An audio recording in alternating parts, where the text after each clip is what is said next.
Hey everyone, welcome back to another sports card investing episode. Decided to wear my Mickey Mantle jersey today.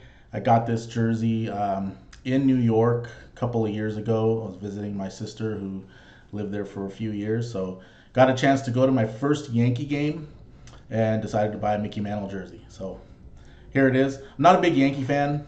Um, I just don't have very many jerseys, so this was one I decided to wear for the video today. And so today, anyway, enough about that. I want to talk about the state of the sports card market. I think we're hearing a lot of the word crash or the word correction, and I just kind of wanted to go over a few key cards and take a look at uh, where we are. Are we heading back to pre-pandemic prices? Are we, have we hit a new floor? Is there even, still interest in the hobby? I think those are the things that we need to look at. The first thing I wanted to look at is demand. Um, is there still demand for sports cards? I believe the short answer is yes. If you've watched any other YouTube videos, you've noticed that there's a lot of content for the Dallas Card Show. There were quite a few people. Looks like a lot of transactions. It's really just, I mean, more busy than I've ever known as far as card shows were in the 80s or the 90s when back when I used to collect.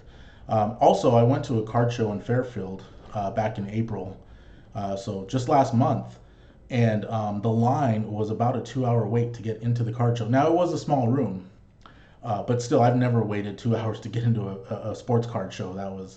That was something new for me. So I think those are signs that the demand is there. Excuse me, and people really enjoy the hobby. They enjoy collecting, and people are still in it also to invest in sports cards. So I really don't see that going away anytime soon. So why is there a decrease in prices then?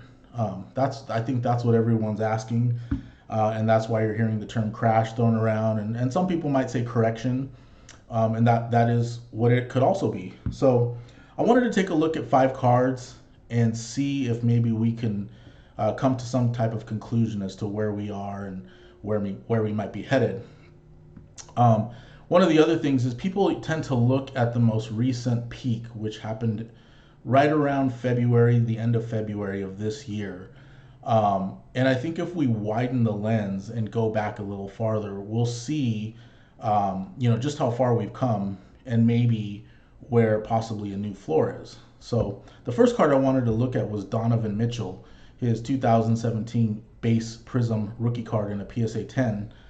And if you go back, I pulled up this chart here on Market Movers. And if you go back to March 20th, 2020, you'll see his card was trading for around $84, less than $100, if you can believe that. And his card has actually seen 2 peaks since that time in a little bit over a year. Back in the bubble, everyone remembers the series against the Nuggets with Jamal Murray, and the card looks like the card hit a high of $541 at that point. And then it hit another high back in late February, and it actually crossed $600 at that point. So Donovan Mitchell has been a popular card. There's been a lot of activity, and it's probably why we see a lot of volatility in his card. Um, you might want to argue that it's actually a good time to buy. His team is in the playoffs. Looks like he's playing game 2 from what I read on ESPN. My guess is he's going to come out, with a kind of a chip on his shoulder for having to miss game 1, and then his team ended up losing. On top of that, so just something to consider. But if we look at his prices, they've actually gone up since the beginning of the pandemic. They gone up 290%, a $245 increase. And then again, this is after two kind of peaks and valleys, over the last year and 3 months. So his card has seen a lot of volatility, but it still sits at roughly, 300% higher than it was right at the start of the pandemic. The next card I wanted to take a look at is Jayson Tatum. And the Celtics had a disappointing year this year, and that definitely affected Tatum's prices. And so we'll most likely see not as high of a jump, but we should still see an increase. So let's go ahead and pull this up. His base Prizm PSA 10, same year as Donovan Mitchell, and same period of time. So we'll go ahead and pull up this chart. This tool I'm using here it's called Market Movers, and it tracks data for thousands of cards.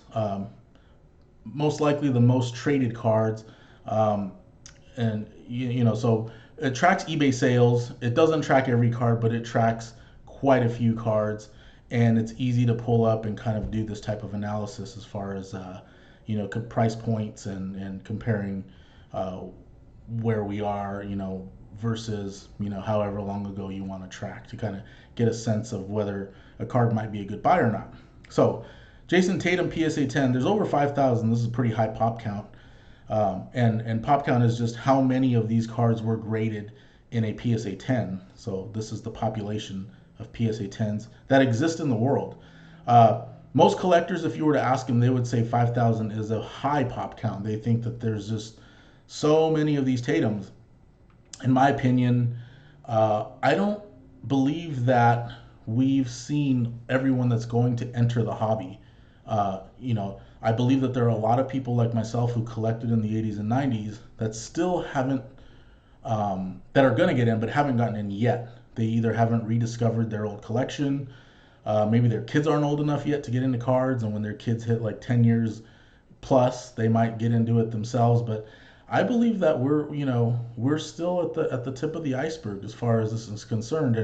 And when you look at a pop count like 5,000, even in the city of Boston alone, there's potentially more collectors than that would all like to have a Jayson Tatum PSA 10 rookie card. So that's just my take on that.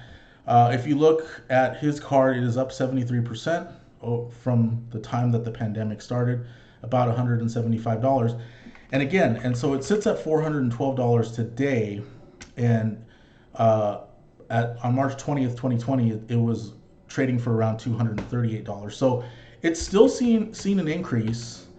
And again, this is after a very disappointing year for the Celtics and a somewhat disappointing year for Jayson Tatum, especially considering that they finished the 8th seed in the playoffs and most likely will get eliminated by the Nets early in the playoffs, and so they'll there's just not a lot of excitement, which is why we're seeing the recent decline in Jayson Tatum. But nevertheless, we still see a higher price than it was at the pre-pandemic. And also keep in mind, Jayson Tatum's been a popular player for a while. So, Donovan Mitchell on March 20th, maybe people weren't as aware of how good he is, and that's why his card was only trading for $84. Also, there weren't as many people in the hobby, so that was the main reason. But at the same time, Jayson Tatum was trading for $238 on the exact same day that Donovan Mitchell was trading for $84. So you can see that people were buying Jayson Tatum, and they were paying good money for him back then. So his prices are up even from the pre-pandemic or the start of the pandemic, and I believe that that's a case that we might be sitting on a new floor. And this is just all my opinion. I do believe that there is room for Jayson Tatum to go down as well, considering the disappointing season that the Celtics had and how volatile the market is. So that's my 2 cents on that. Another player I wanted to take a look at, a little bit more rare rookie card, Jimmy Butler, who was also in the playoffs and also might get eliminated in the first round. So we'll take a look at his rookie card. His rookie card was 2012, and that was a lower print run than 2017. That's going to have an effect on card prices, but we're just comparing apples to apples here. His card from March 20th to his card to today. So It's a year and 2 months. I've been saying a year and 3 months. And if you look, he was trading at um, $86, so almost the same price as Donovan Mitchell. And today he is trading at, I want to say it's $328. So if you look at that price difference, that is 282% increase in his card, 242 actual dollar increase. And again, if you look at the graph, you can even kind of tell. You see it starts here, at $86, and you see the spike. They had an incredible run in the playoffs last year, and his prices reflected that.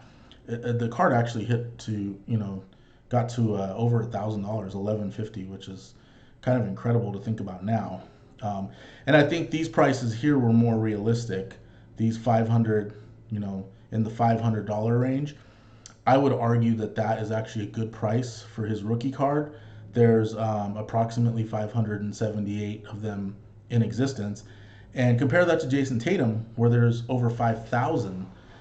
So we're looking at roughly 1/10 of the population of Jayson Tatum for a really good basketball player in Jimmy Butler, and who knows, he might have a title in his future. So those are things to consider. The thing I noticed is there's a recent drop in his prices, and I don't really know why that would be. But I did go to eBay to check to see, can I buy his rookie card for $329? And the answer is no, at least not as a buy it now. I might be able to put in an offer that low. Highly unlikely that I actually get it. So I just wanted to take a look at a couple of cards and see, are we hitting a new floor? Where are we in the market today? This is kind of just something to soak in, and hopefully you were able to get something out of it. Please like the video if you liked it, subscribe, and I'll see you on the next one.